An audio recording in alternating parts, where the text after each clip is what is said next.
Լաբորատորիայի օդը խիտ էր զոտման թթու հոտից, չքնած գիշերների հուսահատությունից և մի հանչարի լուռ մոլուցքից։ Լևոն Սարգսյանը կռացած էր իր ստեղծագործության, արևորդի կոչվող էներգիայի կուտակման նախատիպի վրա։ Սարքի միջուկից բխող զմրուխտե կանաչ լույսը միակն էր, որ պայկարում էր սենյակի կիսախավարի դեմ, լուսավորելով նրա հոգնած դեմքը և լարերով, միկրոսխեմաներով ու գծագրերով պատված քաոսը։ Դռան վրա մեխված թղթի կտորը վարձակալության պայմանագրի դադարեցման վերջին անոհոգ ծանուցումը, կարծես դատավճիռ լիներ, որը կախված էր ոչ միայն նրա փոքրիկ ստարտափի, այլև ողջ կյանքի երազանքի գլխին։ Այդ թուղթը շատ ավելի սարսափելի էր, քան ցանկացած տեխնիկական խափանում, քանի որ այն խորհրդանշում էր մի աշխարհի անտարբերությունը, որը դեռ պատրաստ չէր իր հեղափոխությանը։ Նրա քույրը Մարիամը կանգնած էր շեմին, ձեռքին հաշիվների հերթական թղթապանակը, որը նա թափահարում էր ինչպես զինվորը սպիտակ դրոշ։ Նա Լևոնի միակ աշխատակիցն էր, նրա ֆինանսական խարիսքը և իրականության հետ կապող վերջին, գրեթե կտրված թելը։ Լևոն, սա վերջն է, 3 օրից մեզ պարզապես դուրս կշպրտեն փողոց, դու լսում ես ինձ, քո հանչարը մեզ չի փրկի ցրտից։ Նրա ձայնի մեջ հուսահատությունը խառնվել էր զայրույթին։ Լևոնը չշրջվեց, նրա ողջ էությունը լուծվել էր զոտիչի ճշգրիտ շարժման մեջ։ Գրեթե պատրաստ է մար, սա կփոխի ամեն ինչ, պատկերացնում ես, անսահմանափակ, մաքուր էներգիա, աշխարհի յուրաքանչյուր մեկուսացված գյուղի համար։ Սա ոչ թե պարզապես մարդկոց է, այլ հույսի կոնդենսատար։ Նրա խոսքերը հնչում էին որպես մարգարեություն մի եկեղեցում, որի միակ հավատացյալն ինքն էր։ Այդ գիշեր, երբ Մարիամը վաղուց գնացել էր, իսկ լաբորատորիայի լռությունը խախտում էր միայն սարքի թույլ բզզոցը, Լևոնը հանձնվեց։ Նա նստեց իր հին համակարգչի առաջ, աննպատակ թերթելով նորությունների կայքերը։ Հանկարծ նրա հայացքը սևեռվեց մի վերնագրի վրա. Էլոն Մասկ, մարդը, որը մոլորակներ է վաճառում և երազանքներ կառուցում։ Նա կարդում էր հոդվածը, տողերի արանքում տեսնելով ոչ թե պարզապես միլիարդատիրոջ հերթական հաջողության պատմությունը, այլ յուրօրինակ ազգակակցություն։ Մի մարդ, որը նույնպես չէր վախենում անհնարինից, որը պատրաստ է ռիսկի դիմել հանուն մի գաղափարի, որը շատերին խելագարություն էր թվում։ Հենց այդ պահին Լևոնի մեջ մի տխուր, բայց ջերմ զգացողություն արթնացավ։ Հետաքրքիր է, իմ հայրենակիցներից ովքեր են հիմա նույն երազանքով ապրում Երևանում, Գյումրիում կամ աշխարհի որևէ այլ անկյունում։ Գրեք մեկնաբանություններում, թե որ քաղաքից եք դուք հետևում այս պատմությանը, քանի որ այդ պահին ես ինձ անսահման մենակ էի զգում։ Հաջորդ առավոտ Մարիամը ներս մտավ ոչ թե հաշիվներով, այլ 2 ինքնաթիռի տոմսով։ Նրա աչքերում վճռականություն կար, որը Լևոնը վաղուց չէր տեսել։ Սիլիկոնային հովտում ամենամյա տեխնոլոգիական համաժողով է, սա մեր վերջին խնայողություններն են, բայց նաև մեր միակ հնարավորությունը։ Դու կվերցնես արևորդին և կգնաս այնտեղ։ Դու կգտնես որևէ մեկին, ով կլսի քեզ, եթե ոչ, ուրեմն վերջ։ Այդ խոսքերը հնչեցին ոչ թե որպես առաջարկ, այլ որպես վերջնագիծ։ Լևոնը հասկացավ, որ սա ոչ թե պարզապես ուղևորություն է,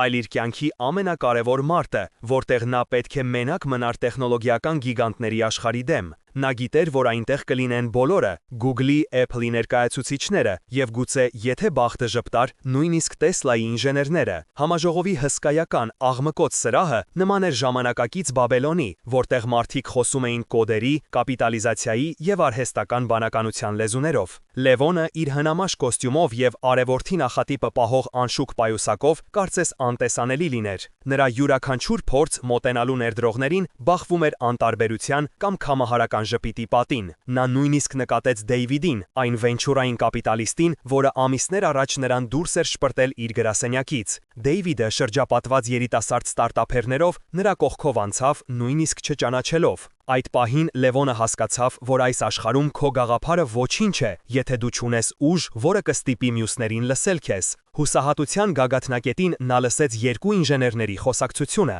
Նրանք շշուկով խոսում էին մի փակ, միայն հրավերներով նախատեսված շնորհանդեսի մասին, որտեղ Էլոն Մասկի թիմը պետք է ներկայացներ ինչ-որ գաղտնի նախագիծ։ Լևոնի սիրտը բաբախեց։ Սա էր նրա շանսը։ Նա չգիտեր թե ինչպես, բայց պետք է ներս մտներ։ Հենց այսպիսի պահերին է, որ պատմությունը կարող է շրջվել հակառակ ուղղությամբ, երբ հերոսը պետք է ընտրություն կատարի հանձնվելու և անհնարինին ձեռնոց նետելու միջև։ Եթե դուք եք հավատում, որ հանչարը պետք է իր ճանապարհը գտնի, նույնիսկ երբ ամբողջ աշխարհը նրա դեմ է, բաժանորդագրվեք մեր ալիքին, որպեսզի բաց չթողնեք այս պատմության անհավանական շարունակությունը։ Նա գտավ Յուպիտեր սրահը, որի դռների մոտ կանգնած էին երկու հաղթանդամ անվտանգության աշխատակիցներ։ Մուտքը խստորեն վերահսկվում էր։ Լևոնը հասկացավ, որ ուղիղ ճանապարհով անցնել անհնար է։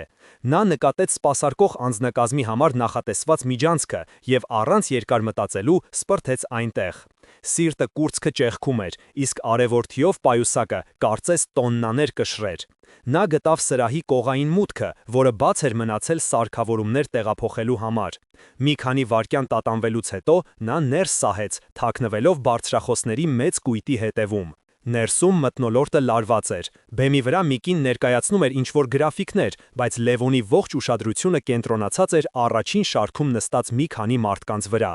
Նա չէր տեսնում նրանց դեմքերը, բայց զգում էր նրանցից բխող իշխանության աուրան։ Նա որոշեց, որ պետք է գործի։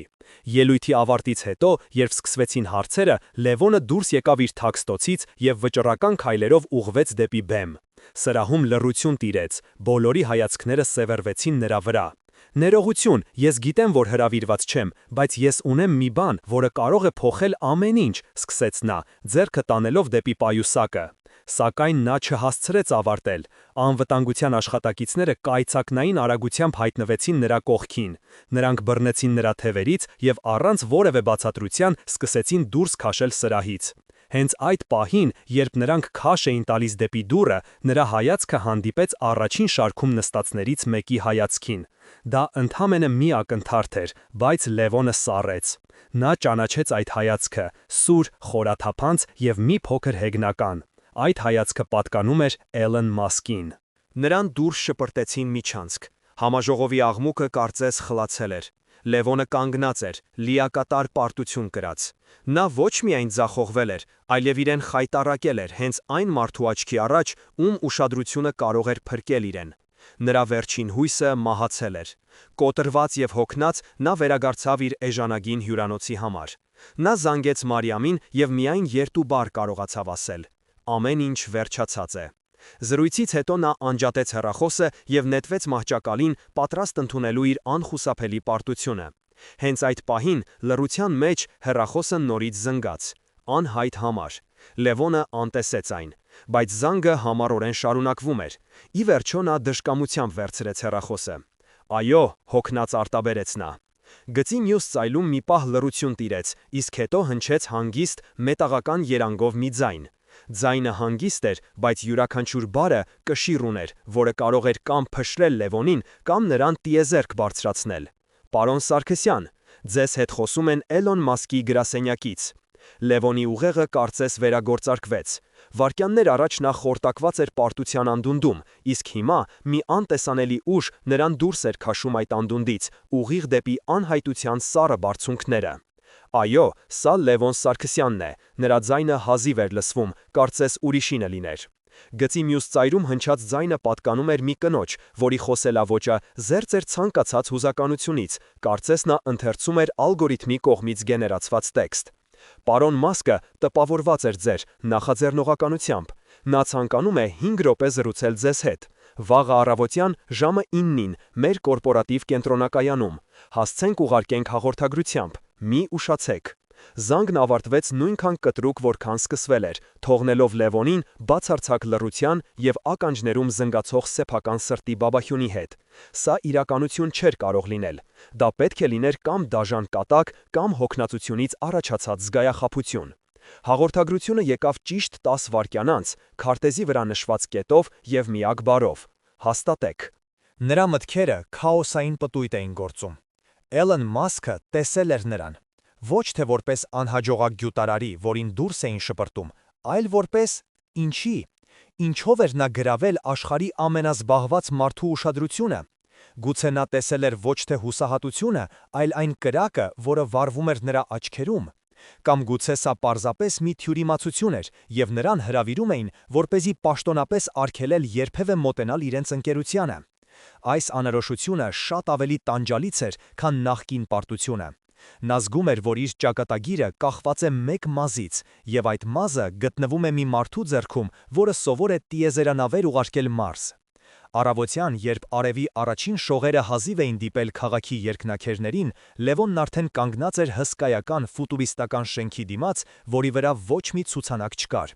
Դա ավելի շատ գաղտնի լաբորատորիայի էր նման, քան կորպորատիվ գրասենյակի։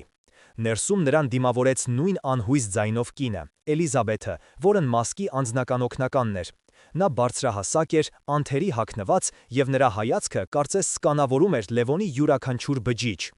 Պարոն Սարգսյան, հետևեք ինձ, պարոն Մասկը շատ քիչ ժամանակ ունի, դուք ունեք ուղիղ 5 րոպե, ոչ մի վայրկյան ավել։ Նրանք անցան երկար, սպիտակ միջանցքներով, որտեղ լռությունը խախտում էր միայն իրենց քայլերի ձայնը։ Լևոնը զգում էր իրեն ինչպես մի մանրե, ստերիլ միջավայրում։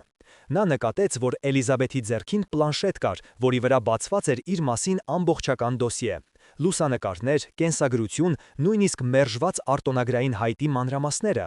Սա նշանակում էր, որ նրանք գիտեին իր մասին շատ ավելին, քան նա կարող էր պատկերացնել։ Նրանք կանգ առան մի հսկայական դռան առաջ, որը բացվեց առանց որևէ ձայնի։ Սենյակը գրեթե դատարկ էր, կենտրոնում մի մեծ սեղան էր, որի մի կողմում նստած էր Էլոն Մասկը։ Նա հագել էր սովորական սև շապիկ և նրա դեմքին հոգնածության և անսահման կենտրոնացման խառնուրդ կար։ Նա նայում էր ոչ թե Լևոնին, այլ սեղանին դրված հոլոգրաֆիկ պրոյեկցիային, որը ցույց էր տալիս Մարսի մակերևույթը։ Դուք ունեք 4 րոպե 45 վայրկյան, ասաց Էլիզաբեթը և կանգնեց դռան մոտ ինչպես անխախտ պահակ։ Լևոնը խորը շունչ քաշեց և մոտեցավ սեղանին։ Պարոն Մասկ, Նա չհասցրեց ավարտել։ Ես գիտեմ, թե դուք ով եք, ընդհատեց Մասկը հայացքը չկտրելով հոլոգրամայից։ Ես կարդացել եմ ձեր աշխատանքը։ Ձեր էներգիայի պահպանման տեխնոլոգիան տեսականորեն հետաքրքիր է, բայց գործնականում անօգուտ, այն չափազանց թանկ է և անկայուն։ Լևոնի սիրտը սառեց։ Նրան այստեղ էին կանչել, որպեսզի անձամբ նվաստացնեն։ Նա զգաց, որ զայրույթը սկսում է եռալ իր մեջ, դուրս մղելով վախը։ Դուք սխալվում եք, ասաց նա, ինքն իրեն զարմացնելով սեփական համարձակությամբ։ Նախատիպը, որը ես ունեմ, արդեն իսկ գերազանցում է շուկայում առկա ցանկացած անալոգի, իսկ արտոնագրային հայտը, որը դուք կարդացել եք, հնացած տարբերակն է։ Ես գտել եմ լուծումը։ Միայն այդ պահին Մասկը բարձրացրեց գլուխը և ուղիղ նայեց Լևոնի աչքերի մեջ։ Նրա հայացքում հետաքրքրության մի կայծ վառվեց։ Լուծումը։ Ինչ լուծում։ Լևոնը պատրաստվում էր բացատրել, բայց Էլիզաբեթը մի քայլ առաջ եկավ։ 2 րոպե, հիշեցրեց նա։ Այդ պահին Լևոնը հասկացավ, որ այս կինը պարզապես օգնական չէ։ Նա դարպասապահն է, որը որոշում է, թե ով կարող է մոտենալ արքային։ Եվ նրա հայացքից Լևոնը զգաց, որ Էլիզաբեթը չի ցանկանում, որ այս հանդիպումը հաջողությամբ պսակվի։ Լևոնը կանգնած էր ընտրության առաջ։ Նա կարող էր փորձել տեխնիկական մանրամասներով համոզել Մասկին, ինչի համար ժամանակը չափազանց քիչ էր, կամ կարող էր ռիսկի դիմել։ Նա ընտրեց երկրորդը։ Լուծումը ոչ թե բանաձևերի մեջ է, պարոն Մասկ, այլ մոտեցման։ Դուք ուզում եք գաղութացնել Մարսը, բայց դուք մտածում եք միայն հրթիռների մասին։ Իսկ ինչպես են մարդիկ ապրելու այնտեղ։ Նրանց պետք է էներգիա։ Իմ տեխնոլոգիան կարող է յուրաքանչյուր մարսյան տուն դարձնել ինքնաբավ էներգետիկ կայան։ Դուք կառուցում եք տրանսպորտը, իսկ ես ձեզ տալիս եմ բանալիները քաղաքակրթություն կառուցելու համար։ Նա գիտեր, որ սա մեծամիտ հայտարարություն է, բայց նա այլևս կորցնելու ոչինչ չուներ, նա պետք է խաղար մեծ խաղադրույքներով։ Սենյակում մի քանի վայրկյան լռություն տիրեց։ Էլոն Մասկը նայում էր Լևոնին, կարծես փորձելով կարդալ նրա մտքերը։ Նրա դեմքն անթափանց էր։ Էլիզաբեթը նորից շարժվեց։ Ժամանակը սպառվեց, ասաց նա բացելով դուռը։ Լևոնի համար ամեն ինչ վերջացած էր։ Նա ձախողվել էր։ Նա շրջվեց, որպեսի հեռանա, երբ Մասկի ձայնը կանգնեցրեց նրան։ Սպասեք։ Լևոնը շրջվեց։ Մասկը նայում էր ոչ թե նրան, այլ իր օգնականին։ Էլիզաբեթ, չեղարկիր իմ հաջորդ հանդիպումը։ Հետո նա նորից նայեց Լևոնին, և նրա շուրթերին հազիվ նշմարելի ժպիտի նման մի բան հայտնվեց։ Պատմեք ինձ ձեր տեխնոլոգիայի մասին, պարոն Սարգսյան։ Պատմեք ինձ ամեն ինչ, բայց ոչ թե որպես գյուտարար, այլ որպես մարդ, որը կարծում է, թե գիտի ինչպես քաղաքակրթություն կառուցել այլ մոլորակի վրա։ 5 րոպեն վերածվել էր անորոշության, և Լևոնը հասկացավ, որ իրական փորձությունը դեռ նոր է սկսվում։ Նա հնարավորություն էր ստացել, բայց դրա գինը կարող էր լինել իր ամբողջ գյուտը, իր ողջ երազանքը։ Էլիզաբեթի դեմքին դժգոհության ստվեր սահեց, բայց նա լուռ ենթարկվեց, փակելով դուռը և մնալով սենյակում որպես լուռ վկա։ Լևոնի համար ժամանակը կարծես ձգվեց եւ միևնույն ժամանակ սեղմվեց։ Նա հայտնվել էր մի իրավիճակում, որի մասին նույնիսկ չէր կարող երազել։ Նրա առջև նստած էր ոչ թե պարզապես միլիարդատեր, այլ մի տեսլական ունեցող մարդ, որի որոշումները փոխում էին մարդկության զարգացման ընթացքը։ Եվ այդ մարդը պատրաստ էր լսել իրեն։ Լևոնը սկսեց խոսել, մոռանալով վախի եւ անվստահության մասին։ Նա խոսում էր ոչ թե բիզնես պլանների կամ ֆինանսական կանհատեսումների մասին, այլ իր տեսլականի։ Նա նկարագրում էր, թե ինչպես է իր արևորդին կարող դառնալ ոչ միայն էներգիայի աղբյուր, այլև ապակենտրոնացված ազատ հասարակության խորհրդանիշ, թե երկրի վրա, թե Մարսում։ Նա բացեց իր պայուսակը եւ զգուշորեն սեղանին դրեց նախատիպը։ Սարքի զմրուխտե լույսը լցրեց սենյակը, ստեղծելով գրեթե միստիկ մթնոլորտ։ Էլոն Մասկը մոտեցավ եւ երկար նայեց Սարքին։ Նա չէր դիպչում, այլ կարծես ուսումնասիրում էր դրա էներգետիկ դաշտը։ Ձեր պնդումները հավակնոտ են, վերջապես ասաց նա, բայց ես սիրում եմ հավակնոտությունը։ Իմ ինժեներները կուսումնասիրեն սա։ Եթե ձեր ասացի մեջ գոնե 10% ճշմարտություն կա, մենք կքննարկենք համագործակցությունը։ Այս խոսքերը հնչեցին ավելի խոստմնալից, Քան ցանկացած պայմանագիր։ Լևոնը զգաց, որ իր ուսերից մի անտանելի բեռ ընկավ։ Նա արել էր անհնարինը։ Նա ոչ միայն հասել էր Մասկին, այլև կարողացել էր հետաքրքրել նրան։ Հաջորդ 2 շաբաթները Լևոնի համար վերածվեցին անվերջանալի սպասման եւ տեխնիկական հարցաքննությունների։ Նրան տեղավորեցին ընկերության հյուրատանը, որը ավելի շատ գիտաֆանտաստիկ ֆիլմի դեկորացիա էր հիշեցնում։ Նա ամեն օր հանդիպում էր Տեսլայի եւ SpaceX-ի լավագույն ինժեներների հետ։ Նրանք մասերի էին բաժանում արևորդին, փորձարկում էին այն ամենաանհավանական ռեժիմներում, հարցեր տալիս, որոնք ստիպում էին Լևոնին վերանայել իր իսկ հայտնագործության հիմունքները։ Այս գործընթացը միաժամանակ եւ հոգնեցուցիչ էր եւ ոգեշնչող։ Նա առաջին անգամ իրեն զգում էր իր տեղում, շրջապատված մարդկանցով, որոնք խոսում էին իր լեզվով։ Սակայն այս ամենի մեջ մի անհանգստացնող տար կար։ Էլիզաբեթը միշտ ներկա էր այդ հանդիպումներին։ Նա ոչինչ չէր ասում, պարզապես նստում էր մի անկյունում եւ գրառումներ անում իր պլանշետի վրա։ Նրա սառը, անթարթ հայացքը անընդհատ հետևում էր Լևոնին, եւ վերջինս չէր կարողանում ազատվել այն զգացողությունից, որ իրեն ոչ թե գնահատում են, այլ դատում։ Մի երեկո, երբ Լևոնը վերադառնում էր լաբորատորիայից, նրան մոտեցավ ինժեներներից մեկը, Ռաջեշ անունով մի հնդիկ, որի հետ նա կարողացել էր որոշակի ընկերական հարաբերություններ հաստատել։ Ռաջեշը անհանգիստ տեսք ուներ։ Լևոն, ես պետք է քեզ հետ խոսեմ, ասաց նա շուրջը նայելով։ Զգուշ եղիր Էլիզաբեթից, նա պարզապես օգնական չէ, նա Էլոնի մաքրողն է։ Երբ նոր տեխնոլոգիա է հայտնվում, նրա խնդիրն է գտնել դրա բոլոր թույլ կողմերը եւ եթե հնարավոր է, ապացուցել, որ դրա հեղինակը խաբեբայ է։ Նա արդեն կործանել է մի քանի փայլուն գաղափարներ։ Այս խոսքերը սառը ցնցուղի պես ազդեցին Լևոնի վրա։ Նա հասկացավ, որ իրեն ոչ թե հնարավորություն են տվել, այլ փորձության են ենթարկում, եւ այդ փորձության դատավորը մի կին է, որի մոտիվացիան ոչ թե ճշմարտությունը գտնելն է, այլ թերությունները բացահայտելը։ Լարվածությունը հասավ իր գագաթնակետին վերջնական շնորհանդեսի օրը։ Լևոնը պետք է ներկայացներ իր նախագծի վերջնական արդյունքները, ոչ միայն ինժեներների թիմին, այլև անձամբ Էլոն Մասկին։ Սենյակը լի էր մարդկանցով։ Լևոնը սկսեց իր ելույթը, փորձելով թաքցնել իր հուզմունքը։ Նա ներկայացրեց գրաֆիկներ, բանաձևեր, փորձարկումների արդյունքներ, որոնք ապացուցում էին արևորդի աննախադեպ արդյունավետությունը։ Երբ նա ավարտեց, սենյակում մի պահ լռություն տիրեց։ Առաջինը խոսեց Էլիզաբեթը։ Նա վեր կացավ եւ մոտեցավ էկրանին։ Շատ տպավորիչ է, պարոն Սարգսյան, ասաց նա սառցե ձայնով, բայց դուք մոռացել եք նշել մի փոքրիկ մանրամասն։ Ձեր համակարգը կայուն է միայն ստանդարտ պայմաններում։ Մեր սիմուլյացիաները ցույց տվեցին, որ կրիտիկական ջերմաստիճանային տատանումների դեպքում, ինչպիսիք սպասվում են Մարսի վրա, ձեր մարդկոցը ոչ միայն կորցնում է իր արդյունավետությունը, այլև կարող է պայթել։ Այս խոսքերը որոտի պես հնչեցին։ Լևոնը քարացավ։ Նա գիտեր այդ խնդրի մասին, բայց կարծում էր, որ դա տեսական հնարավորություն է, որի լուծումը կարելի է գտնել հետագայում։ Նա չէր սպասում, որ իրեն կմեղադրեն այդքան ուղիղ եւ անողող կերպով։ Բոլորի հայացքները սևեռվեցին նրա վրա։ Նա տեսավ ինժեներների հիասթափված դեմքերը, Ռաջեշի կարեկցական հայացքը եւ Էլոն Մասկի անթափանց դեմքը։ Էլիզաբեթը հաղթանակած ժպտում էր։ Նա հասել էր իր նպատակին։ Նա ոչնչացրել էր նրան։ Լևոնը հասկացավ, որ կանգնած է իր կյանքի ամենակարևոր ընտրության առաջ։ Նա կարող էր ընդունել պարտությունը, հավաքել իր իրերը եւ վերադառնալ իր քանդված լաբորատորիան, կամ կարող էր պայքարել։ պայքարել ոչ միայն իր գյուտի, այլև իր արժանապատվության համար։ Դուք ճիշտ եք, վերջապես ասաց նա, նայելով ոչ թե Էլիզաբեթին, այլ ուղիղ Մասկին։ Խնդիր կա, բայց դուք նայում եք դրան որպես խոչընդոտի, իսկ ես որպես հնարավորության։ Տվեք ինձ 48 ժամ եւ 1 ինժեների ձեր թիմից, եւ ես ձեզ ցույց կտամ, որ այդ խնդիրը ոչ միայն լուծելի է, այլև դրա լուծումը կդարձնի տեխնոլոգիան 10 անգամ ավելի հզոր։ Սենյակում տիրող լարվածությունը կարելի էր դանակով կտրել։ Լևոնի համարձակ հայտարարությունը կախվել էր օդում, լինելով միաժամանակ եւ անմտություն,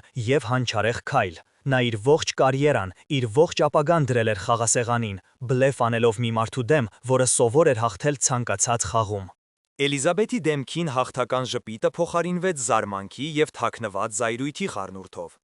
Նա ակնհայտորեն սպասում էր, որ Լևոնը կկոտրվի, կխոստովանի իր պարտությունը, բայց հայ ինժեները ոչ միայն չհանձնվեց, այլև հակագրոհի անցավ։ Էլոն Մասկը, որը մինչ այդ պահը անշարժ նստած էր, թեթևակի առաջ թեքվեց։ Նրա հայացքում այլևս անտարբերություն չկար, այնտեղ վառվում էր մաքուր, անխառն հետաքրքրասիրություն, գիտնականի հետաքրքրասիրությունը անհայտ ֆենոմենի նկատմամբ։ 48 ժամ, կրկնեց Մասկը, կարծես համտեսելով բառերը, եւ 1 ինժեներ։ Դուք շատ ինքնավստահ եք, պարոն Սարգսյան։ Ես վստահում եմ ֆիզիկայի օրենքներին, ոչ թե իմ անձին, պատասխանեց Լևոնը, փորձելով ձայնը հնարավորինս հանգիստ պահել։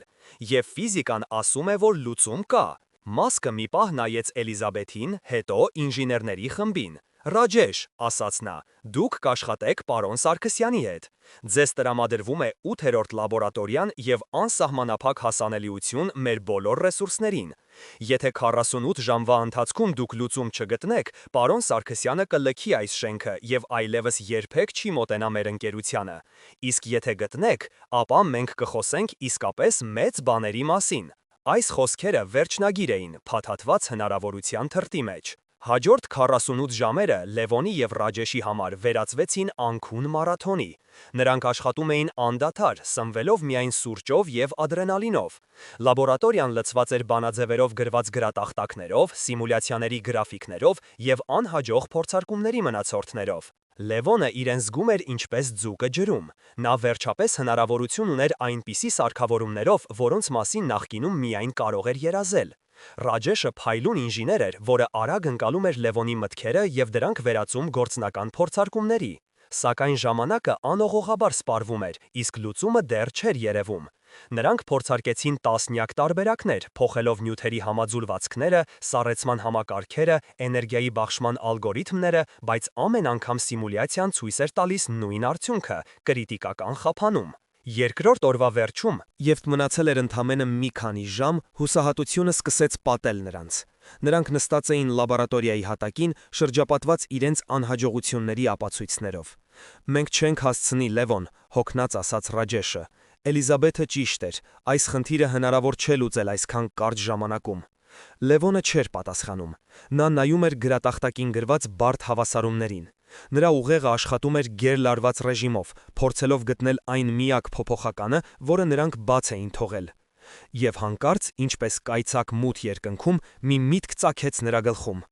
Այնքան պարզ, այնքան ակնհայտ, որ նա չէր հասկանում, թե ինչպես առաջ չէր մտածել այդ մասին։ Խնդիրը ոչ թե սառեցման կամ նյութերի մեջ էր, այլ համակարգի երկրաչափության։ Նրանք փորձում էին պայքարել քաոսի դեմ, մինչդեռ պետք էր այն օգտագործել։ Ես գտա, շշնջաց նա, մենք պետք է փոխենք ոչ թե համակարգը, այլ դրա կառուցվածքը։ Մենք պետք է ստեղծենք ֆրակտալային էներգակլանող ցանց, որը ջերմային տատանումները կվերածի լրացուցիչ էներգիայի։ Ռաջեշը նայեց նրան, կարծես խելագարի։ Ֆրակտալային? Դա տեսական ֆիզիկա է, դա երբեք գործնականում չի փորձարկվել։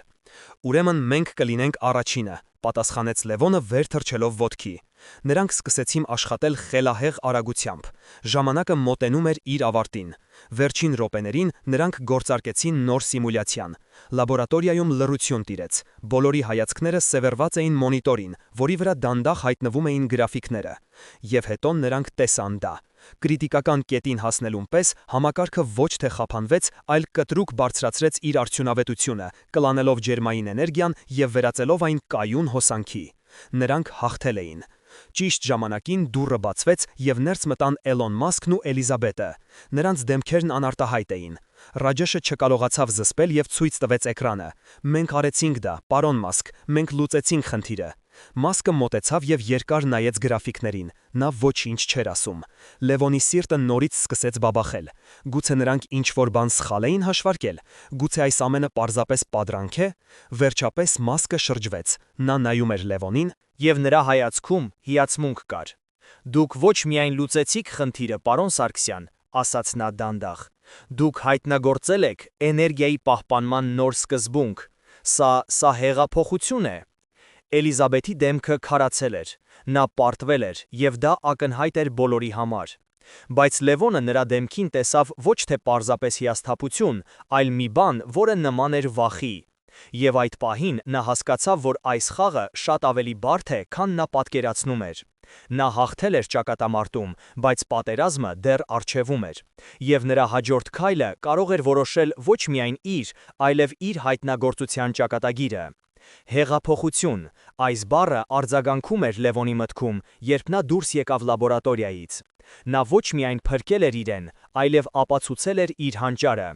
Սակայն հաղթանակի զգացումը կարճ տևեց։ Նրան անմիջապես ուղեկցեցին ոչ թե բանակցությունների սենյակ, այլ հետ դեպի Էլոն Մասկի մինիմալիստական աշխատասենյակ։ Այս անգամ սենյակում միայն երկուսն էին։ Էլիզաբեթը բացակայում էր, եւ դա ավելի շատ անհանգստացնում էր, քան հանգստացնում։ Մասկը կանգնած էր պատուհանի մոտ, մեջքով դեպի Լևոնը, եւ նայում էր հեռվում փռված սիլիկոնային հովտին։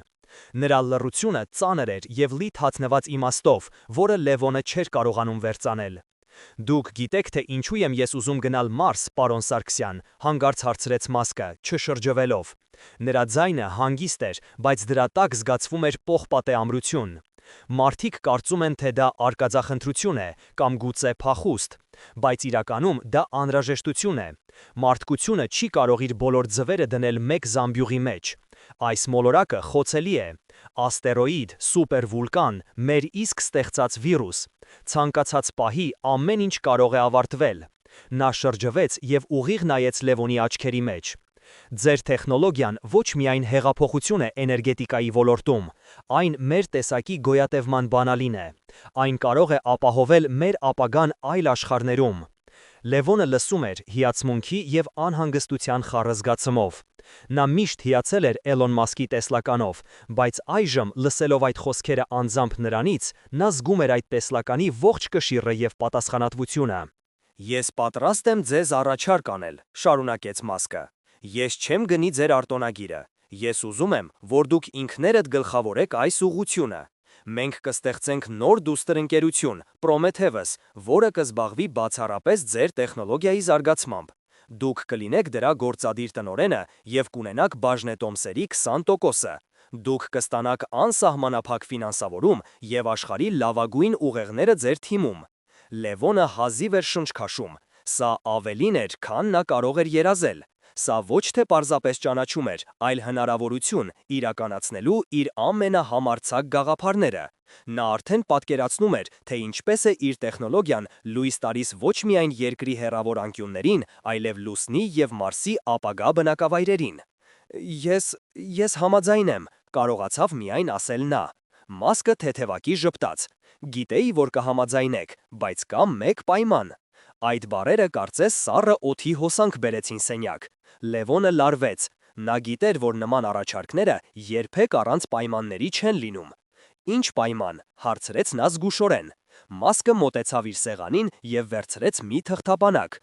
Ձեր տեխնոլոգիայի հիմքում ընկած է մի նյութ, էկզոտիկ իզոտոպ, որը դուք սինթեզել եք ձեր լաբորատորիայում։ Դրա արտադրությունը չափազանց բարդ է եւ թանկ։ Մենք չենք կարող դրա վրա կառուցել միլիոնավոր մարտկոցներ, բայց մեր երկրաբանները գտել են այդ նյութի բնական հանքավայր, միակը աշխարհում։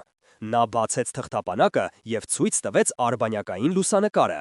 Լևոնը նայեց եւ նրա սիրտը մի պահ կանգ առավ։ Լուսանկարի վրա Հայաստանի լեռներն էին, իսկ կարմիր կետով նշված էր մի փոքրիկ, գրեթե աննկատ տարածք։ Սա իմ պապի գյուղի մոտ է, շշնջաց նա։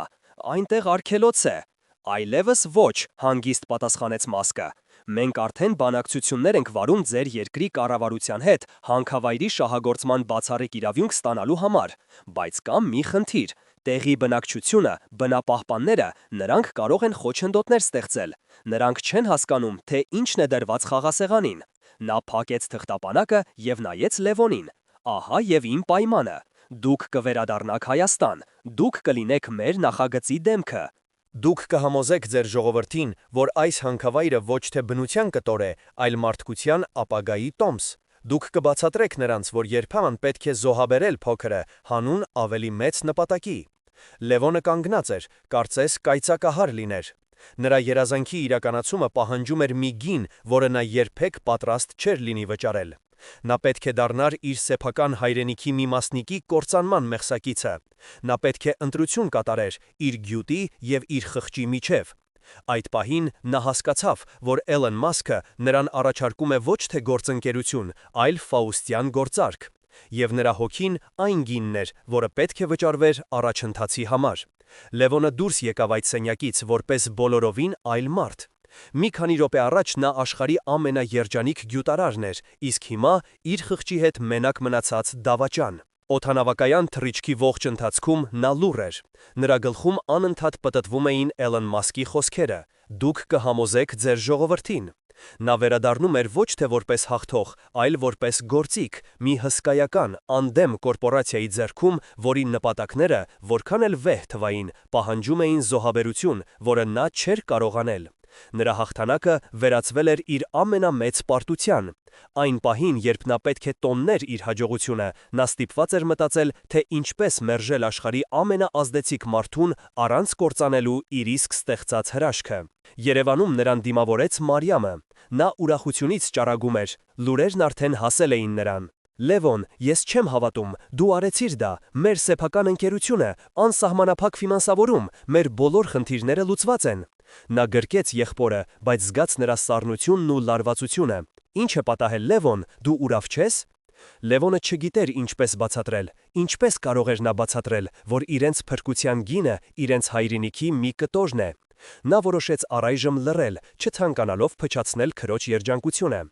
Ես ուղղակի հոգնած եմ, Մար, շատ բան է տեղի ունեցել։ Հաջորդ օրերին նրանց կյանքը կտրուկ փոխվեց։ Լրագրողները պաշարել էին նրանց տունը։ Լևոնի անունը բոլոր լրատվականների գլխագրերում էր՝ Հայ հանչարը, որը գրավեց Էլոն Մասկի ուշադրությունը։ Նրանց զանգում էին հին ընկերները, հեռավոր բարեկամները, նույնիսկ այն մարդիկ, որոնք տարիներ շարունակ անտեսել էին նրան։ Բոլորը շնորհավորում էին, հիանում խորհուրդներ տալիս։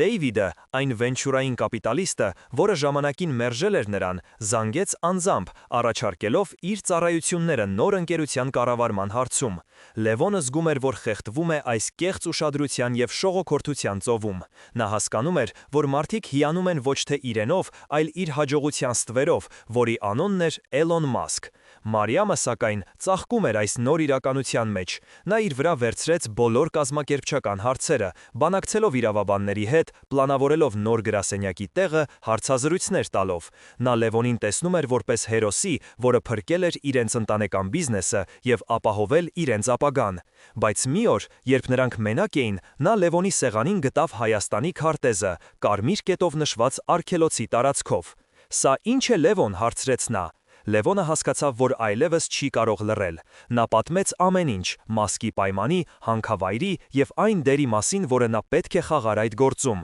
Մարիամը լսում էր դեմքը քարացած։ Երբ Լևոնն ավարտեց, նա երկար լռեց։ Եվ ինչ, վերջապես ասաց նա, նրա ձայնը սառն էր։ Դա պարզապես մի կտոր հող է, Լևոն, մի քանի ծառ ու քար, իսկ մյուս կողմում մարդկության ապագան է։ Դու չես հասկանում, թե ինչ հնարավորություն է սա, ոչ միայն մեզ համար, այլև Հայաստանի համար։ Մենք կդառնանք տեխնոլոգիական կենտրոն, սա միլիարդավոր դոլարների ներդրում է։ Բայց ինչ գնով, Մարիամ, բացականչեց Լևոնը, այդ հողը մեր պատմությունն է, մեր արմատները, մենք չենք կարող դա վաճառել, նույնիսկ հանուն Մարսի։ Նրանց վեճը դառ ու անողոք էր։ Առաջին անգամ նրանք հայտնվել էին բարիկադների տարբեր կողմերում։ Մարիամը տեսնում էր պրագմատիկ լուծում, իսկ Լևոնը բարոյական անդունդ։ Նա հասկացավ, որ հանդիպումը Մասկի հետ ոչ միայն փոխել էր իր կյանքը, այլև ճեղք էր առաջացրել իր եւ ամենամտերիմ մարդու միջև։ Հաջորդ օրը նրան այցելեց կառավարության ներկայացուցիչը։ Նա երկար խոսեց երկրի համար այս նախագծի կարևորության, նոր աշխատատեղերի և տնտեսական աճի մասին։ Նա նույնիսկ ակնարկեց, որ Լևոնին կարող են պարգևատրել ազգային հերոսի կոչումով։ «Մենք հույս ունենք ձեր աջակցության վրա, պարոն Սարգսյան», ասաց նա վերջում։ «Ձեր խոսքը որոշիչ կլինի հասարակական կարծիքի ձևավորման հարցում»։ Լևոնը մնաց մենակ իր մտքերի հետ։ Նրա վրա ճնշում էին բոլոր կողմերից՝ քույրը, կառավարությունը, իր իսկ երազանքը։ Հրաժարվել նշանակում էր կորցնել ամեն ինչ, ինչի համար նա պայքարել էր։ Համաձայնվել նշանակում էր դավաճանել այն ամենին, ինչին նա հավատում էր։ Նա հասկացավ, որ իրական փորձությունը ոչ թե տեխնիկական խնդիրը լուծելն էր, այլ այս բարոյական դիլեման հաղթահարելը։ Նա պետք է գտներ երրորդ ճանապարհը, մի լուծում, որը թույլ կտար և փրկել իր գյուտը, և պահպանել իր հոգին։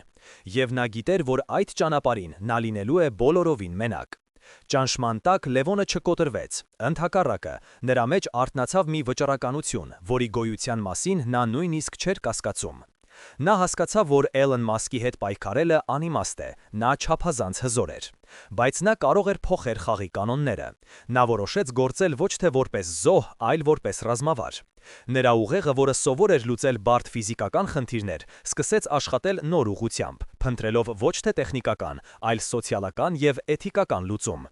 Նա հասկացավ, որ իրական զենքը ճշմարտությունն է, իսկ իր միակ դաշնակիցը հասարակական կարծիքը։ Նա սկսեց գործել գաղտնի։ Օգտագործելով իր նոր ձեռք բերած ռեսուրսները, նա կապ հաստատեց միջազգային անկախ լրագրողների և բնապահպանական ակտիվիստների հետ։ Նա նրանց տրամադրեց ամբողջ տեղեկատվությունը հանքավայրի, դրա էկոլոգիական ռիսկերի և այն գործարքի մասին, որը Մասկի ընկերությունը փորձում էր կնքել Հայաստանի կառավարության հետ։ Նա գիտեր, որ սա վտանգավոր խաղ է։ Եթե Մասկը իմանար, նա կկորցներ ամեն ինչ։ Բայց Լևոնը այլևս չէր մտածում անձնական շահի մասին։ Նա պայքարում էր մի բանի համար, որը շատ ավելի մեծ էր, քան իր սեփական ամբիցիաները։ Մարիամը, նկատելով եղբոր տարօրինակ պահվածքը, սկսեց կասկածել։ Նա տեսնում էր նրա գաղտնի զանգերը, Գիխերային աշխատանքը համակարգչի առաջ։ Մի օր նա ուղղակիորեն հարցրեց. «Լևոն, ի՞նչ ես դու անում։ Դու պատրաստվում ես խզել գործարքը։ Դու խելագարվել ես»։ Նրանց միջև նոր, ավելի դաժան վեճ բռնկվեց։ «Ես չեմ կարող դա անել, Մարիամ», պատասխանեց Լևոնը։ «Սա ճիշտ չէ»։ «Ճիշտը ո՞րն է, Լևոն», բղավեց Մարիամը։ «Ապրել աղքատության մեջ, բայց մաքուր խղճով։ Քո իդեալիզմը կործանելու է մեզ»։ Նրանց հարաբերությունները հասել էին կրիտիկական կետի։ Նրանք, որ միշտ եղել էին միմյանց ամենամեծ հենարանը, այժմ թշնամիներ էին դարձել։ Լևոնի գործողությունները շուտով տվեցին իրենց արդյունքը։ Աշխարհի առաջատար լրատվամիջոցներում սկսեցին հայտնվել հոդվածներ սիլիկոնային հովտի հսկայի գաղտնի գործարքի և Հայաստանի անտառների վրա կախված վտանգի մասին։ Միջազգային բնապահպանական կազմակերպությունները սկսեցին բողոքի ակցիաներ կազմակերպել։ Հայաստանում նույնպես հասարակական դժգոհության ալիք բարձրացավ։ Մարդիկ սկսեցին հասկանալ, թե ինչ է դրված հրաղասեղանին։ Կառավարությունը, որը պատրաստվում էր ստորագրել պայմանագիրը, հայտնվեց անելանելի իրավիճակում։ Նրանց ստիպված էին հետաձգել որոշման կայացումը։ Էլոն Մասկը, իհարկե, անմիջապես հասկացավ, թե ով է կանգնած այս ամենի հետևում։ Մի գիշեր Լևոնը զանգ ստացավ։ Դա Էլիզաբեթն էր։ Նրա ձայնը սառույցից էլ սառն էր։ «Պարոն Մասկը շատ հիասթափված է ձեզնից, պարոն Սարգսյան։ Դուք խախտել եք մեր պայմանավորվածությունը։ Դուք թերագնահատել եք մեզ։ Մենք գիտենք, թե ինչպես լուծել նման խնդիրները»։ Հաջորդ օրը Լևոնի բանկային հաշիվները սառեցվեցին։ Նրա դեմ հայց ներկայացվեց առևտրային գաղտնիքը բացահայտելու մեղադրանքով։ Նրան զերկեցին ընկերության ռեսուրսներից օգտվելու հնարավորությունից։ Նա մնաց մենակ, առանց գումարի, առանց աջակցության, հսկայական կորպորացիայի դեմ, որը պատրաստ էր ամեն ինչի իր նպատակին հասնելու համար։ Նա հայտնվել էր անելանելի վիճակում։ Նա կարող էր հանձնվել, ընդունել իր պարտությունը և հավանաբար անցկացնել իր կյանքի մնացած մասը դատական քաշքշուկների մեջ։ Բայց հենց այդ պահին, երբ ամեն ինչ թվում էր կորած, տեղի ունեցավ անսպասելին։ Նրա դուռը թաքեցին։ Շեմին կանգնած էր Մարիամը, նրա աչքերը կարմրած էին լացից։ Բայց նրա հայացքում վճռականություն կար։ «Ես սխալ էի, Լևոն», ասաց նա։ «Ես թույլ տվեցի, որ փողը կուրացնի ինձ։ Դու իմ եղբայրն ես, և ես քեզ հետ եմ մինչև վերջ»։ Նա Լևոնին տվեց մի ֆլեշ կրիչ։ «Սա այն ամենն է, ինչ ես կարողացա պատճենել ընկերության սերվերներից, մինչև ինձ դուրս կանեին։ Այստեղ կան ոչ միայն հանքավայրի, այլև Մասկի այլ, շատ ավելի կասկածելի նախագծերի մասին տվյալներ։ Սա ռումբ է, Լևոն։ եւ մենք պետք է որոշենք՝ պայթեցնել այն, թե ոչ։ Լևոնը վերցրեց ֆլեշկրիչը։ Նա հասկացավ, որ իր ձեռքում է ոչ միայն իր, այլև աշխարհի ամենահզոր մարդկանցից մեկի ճակատագիրը։ Պատերազմը մտնում էր իր վճռորոշ փուլը։ Մաս 1. Գագաթնակետ։ Ֆլեշկրիչը Լևոնի ձեռքում սառը մետաղի կտոր էր, բայց այն կշռում էր տոննաներ։ Դա ոչ միայն տեղեկատվություն էր, այլև զենք, միջուկային ռումբի հզորությամբ, որը կարող էր ոչնչացնել աշխարհի ամենահզոր կայսրություններից մեկը։ Լևոնը եւ Մարիամը գիտեին, որ այն հրապարակելը կնշանակեր անցնել անդառնալիության կետը։ Դա կլիներ ոչ միայն պատերազմ Էլոն Մասկի դեմ, այլև պատերազմ այն ապագայի դեմ, որը նա խորհրդանշում էր։ Նրանք որոշեցին դիմել վերջին, ամենահուսահատ քայլին։ Լևոնը կապ հաստատեց Էլիզաբեթի հետ եւ պահանջեց անձնական գաղտնի հանդիպում Մասկի հետ, ակնկալելով, որ ունի տեղեկատվություն, որը կարող է ընդմիշտ փոխել ընկերության ճակատագիրը։ Հանդիպումը կայացավ մի ամայի վայրում, լքված ավիադաշտում, մայրամուտին։ Էլոն Մասկը եկավ մենակ, առանց թիկնապահների, իր սև Տեսլայով։ Նա դուրս եկավ մեքենայից, նույնքան հանգիստ եւ ինքնավստահ, որքան առաջին հանդիպմանը։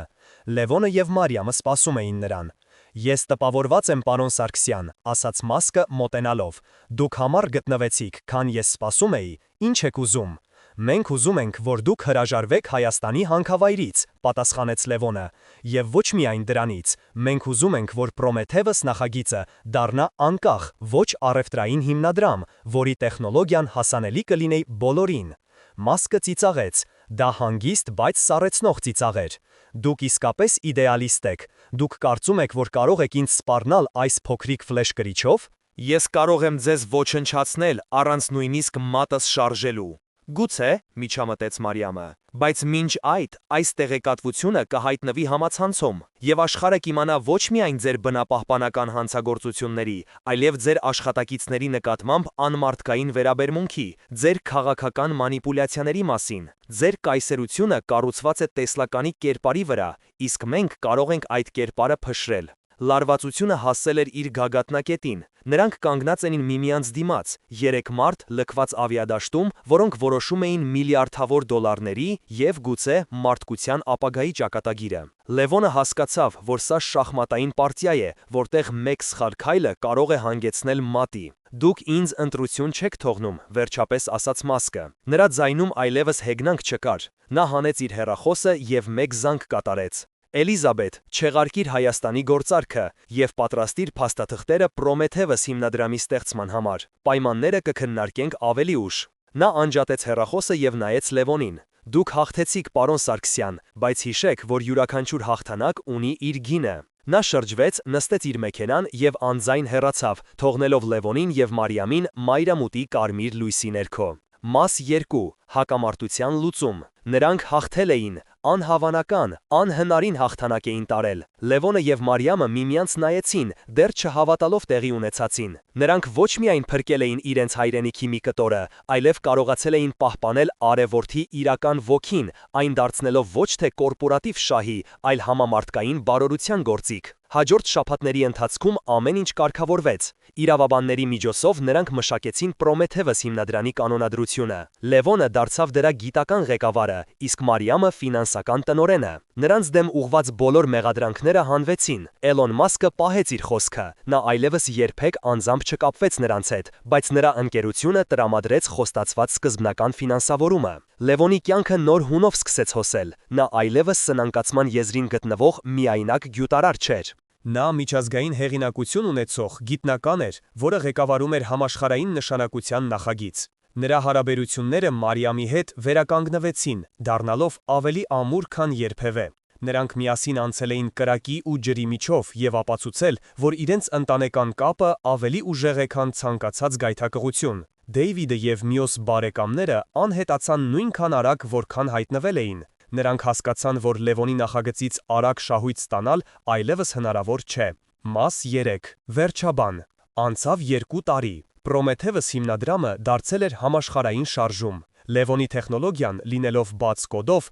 օգտագործվում էր հարյուրավոր համալսարանների եւ ոչ առևտրային կազմակերպությունների կողմից, էժան եւ մաքուր էներգիա հասցնելով աշխարհի ամենահեռավոր անկյունները։ Մի օր Լևոնը կանգնած էր իր պապի գյուղի մոտ գտնվող բլրի վրա։ այն նույն վայրում, որը քիչ էր մնում դառնար հանքավայր։ Նրա կողքին Մարիամն էր։ Նրանք նայում էին, թե ինչպես է արևը մայր մտնում, ներկելով Արարատի գագաթը վարդագույնով։ Դու երբևէ զղջում ես, հարցրեց Մարիամը։ Այն ամենի համար, ինչ կարող էինք ունենալ։ Լևոնը ժպտաց. երբեք, մենք ունենք շատ ավելին։ Նա հասկացել էր, որ իսկական հարստությունը ոչ թե փողն է կամ իշխանությունը, այլ սեփական սկզբունքներին հավատարիմ մնալու կարողությունը։ Նրա հանդիպումը Էլոն Մասկի հետ նրան տվել էր ոչ միայն հնարավորություն, այլև կյանքի ամենակարևոր դասը։ Առաջընթացը արժեք ունի միայն այն դեպքում, երբ այն չի կորցնում իր մարդկային դեմքը։ Եվ ինչ եք կարծում դուք, արդյոք Լևոնը ճիշտ վարվեց։ Կամ գուցե Մարիամի պրագմատիզմը ավելի արդարացված էր։ Գրեք ձեր կարծիքը մեկնաբանություններում։ Եվ եթե դուք էլ ունեք հայտնի մարդու հետ հանդիպելու երազանք, ով կլիներ այդ մարդը և ինչ կհարցնեիք